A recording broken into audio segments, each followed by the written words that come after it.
Assalamualaikum warahmatullahi wabarakatuh. Perkenalkan, kami dari kelompok 4 yang beranggota saya sendiri Rinaldi. Saya Rizky Kurniawan.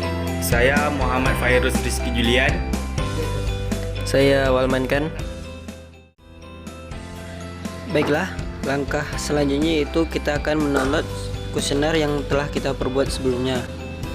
Yang pertama itu kita membuka Google, dan di sini kita langkah pertama yaitu kita harus membuka kuesioner yang sudah kita buat sebelumnya.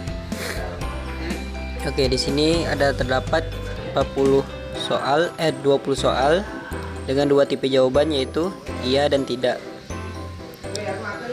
Ya, terlihat di sini ya, ada 20 soal. Kemudian di sini kita akan membuka jawaban dari kuesioner tersebut. Ya, ini adalah contoh jawaban dari kuesionernya, yaitu terdiri dari 41 orang yang sudah menjawabnya. Kita akan mendownload dengan cara mengklik tombol hijau. Ya, dan inilah contoh kuesioner tadi yang masih online. Kemudian kita buka file, lalu kita klik download, pindah ke klik Microsoft Excel, maka file tersebut akan terbuka di Microsoft Excel. Dia akan download terlebih dahulu, maaf ya teman-teman, di sini agak sedikit lama.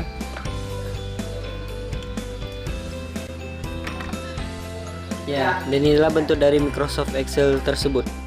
Baiklah, untuk selanjutnya di sini datanya telah saya pindahkan di Excel, di mana terdapat datanya dari jawaban kuesioner tersebut iya dan tidak. Di sini saya akan mengubah atau merapikan datanya. Untuk pertanyaannya kita menjadikan singkat saja. Di sini untuk kolom pertanyaannya yang memiliki pertanyaan panjang ini saya sederhanakan. Saya buat saja di sini P1. Untuk yang kedua juga saya buat P2.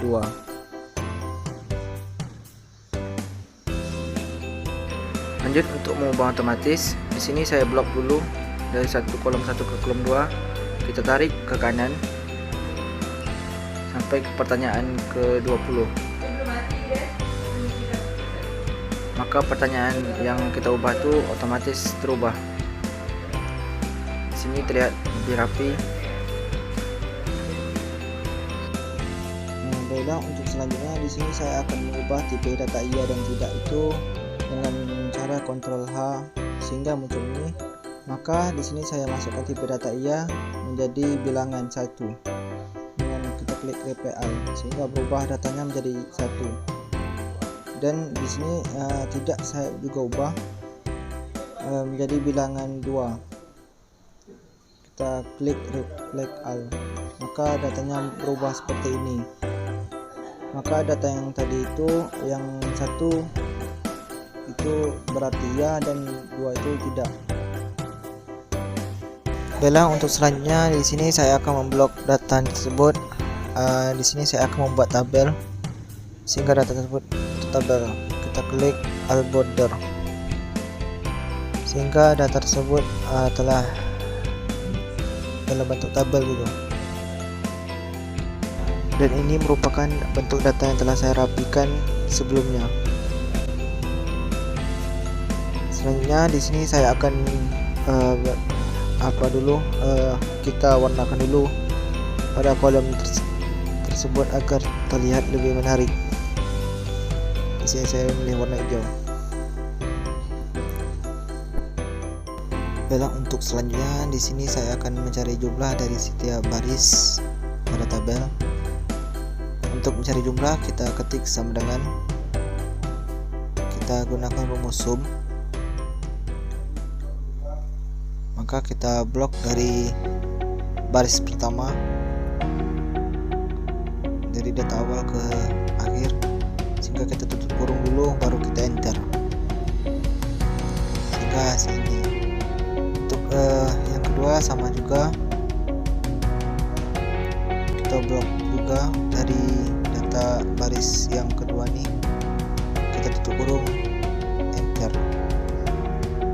Maka inilah hasilnya.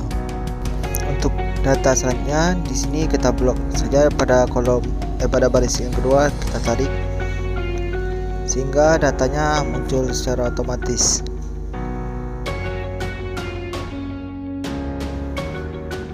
Untuk selanjutnya di sini saya akan membuat tabel dari keterangan data tersebut. Di sini saya akan buat kategori. Di sini interval kelas. Untuk kolom yang ketiga saya buat frekuensi, dan kolom keempat saya buat persentase. Untuk kategorinya saya buat iya dan tidak, karena pada tipe jawaban kami itu iya atau tidak. Baik, selanjutnya yaitu mencari nilai min dan nilai standar deviasi. Di sini kita bikin dulu min dan standar deviasi supaya memudahkan mengetahui mana nilai min dan nilai standar deviasi.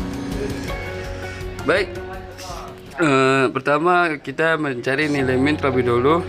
Di sini rumus mencari min yaitu average. Caranya yaitu ketik sama dengan rumus min yaitu average. Kita pilih average, buka kurung. Setelah itu kita blok jumlah.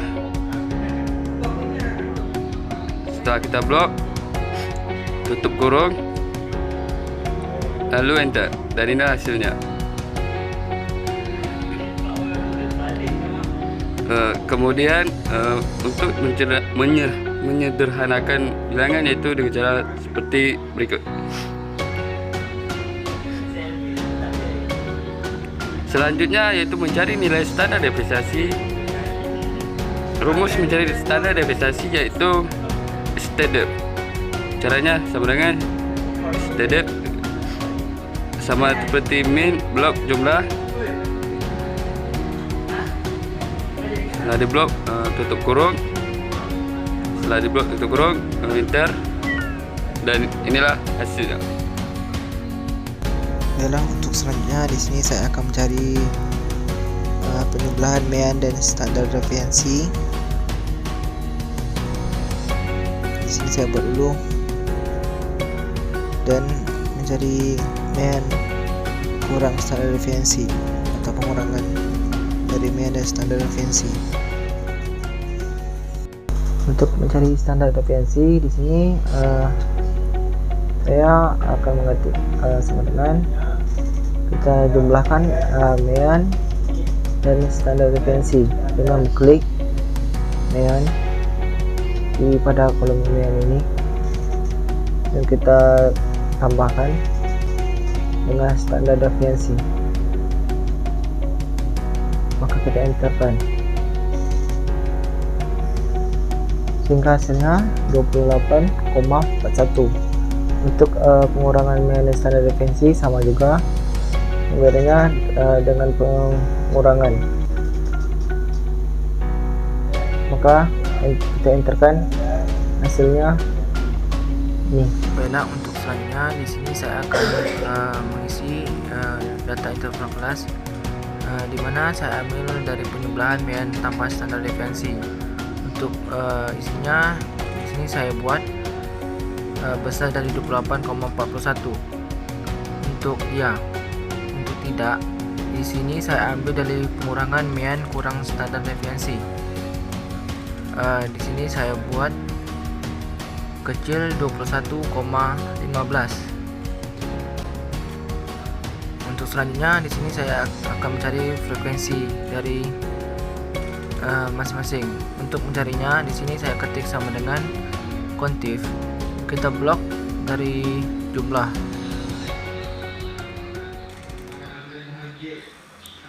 Blok dari jumlah sini.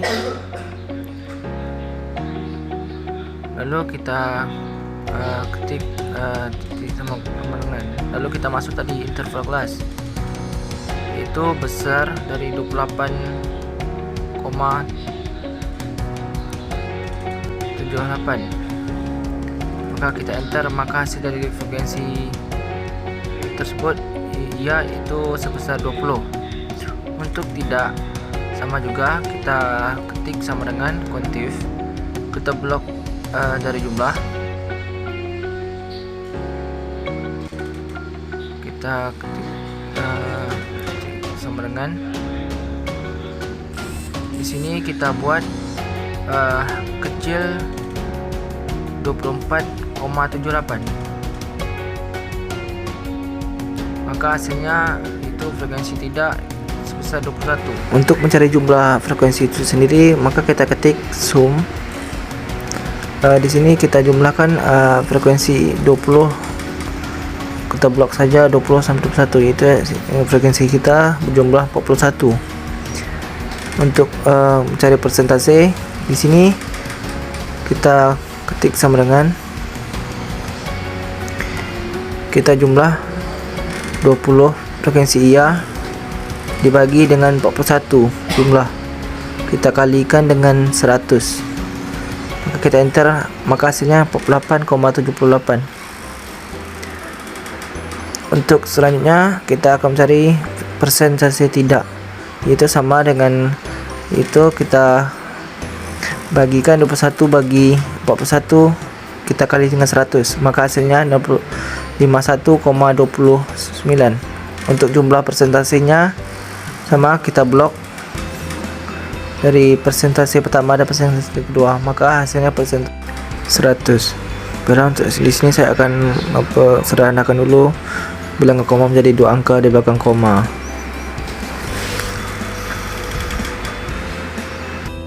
Baiklah, selanjutnya saya akan membuat diagram. Pertama, di blok dulu, terus tahan kontrol, pilih yang lain, blok yang lain. Selanjutnya buka menu insert, cari diagram batang. Saya akan menggunakan diagram batang yang ini, sesuai yang diinginkan saja. Oke, setelah selesai disesuaikan biar bagus. Sesudah itu saya akan merubah namanya supaya jelas kalau menjelaskan ini diagram apa. Oke, dihapus dulu, dirubah menjadi diagram batang. Oke, setelah itu saya akan membuat diagram yang lainnya, yaitu diagram lingkaran atau diagram bulat. Caranya masih sama, di blok dulu yang tadi, terus tahan kontrol, pilih yang lainnya, buka lagi menu insert, pilih diagram yang bulat. Sebenarnya banyak opsi-opsi untuk menggunakan diagram bulat ini, diagram bulat maupun diagram batang. Saya coba pilih dulu sesuai yang mana saya inginkan.